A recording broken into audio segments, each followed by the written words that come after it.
দুইটা মহিলা থাকে প্রত্যেকটা পুরুষের ব্যর্থতা এবং সফলতার পিছনে। এই দুইটা মহিলা যখন একসাথে কোনো পুরুষকে সাপোর্ট করে তখন ওই পুরুষ দ্রুত সফলতা অর্জন করতে পারে।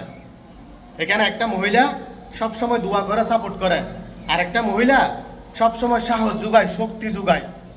আর এখান থেকে যদি কোনো একটা মহিলা যদি এদিক ওদিক হয় তাহলে ওই পুরুষ সফলতা অর্জন করতে পারে না। এখানে একটা মহিলাই এদিক ওদিক করে, আর একটা মহিলা সবসময় দোয়া করতে থাকে। আপনি হাজার অপরাধ করেন, হাজার দোষ করেন, আপনি খেতে দেন, না খেতে দেন, কিছু দেন বা নাই দেন, তারপরও ওই মহিলা সবসময় আপনার জন্য দোয়া করতেই থাকবে। আর একটা মহিলা সবসময় আপনার দোষ ধরার জন্য সবসময় রেডি থাকে। আপনি কিছু দেন নাই দেন, তারপরও কোনো একটা কিছু হলে বলে যে আমার জন্য কি করেছ।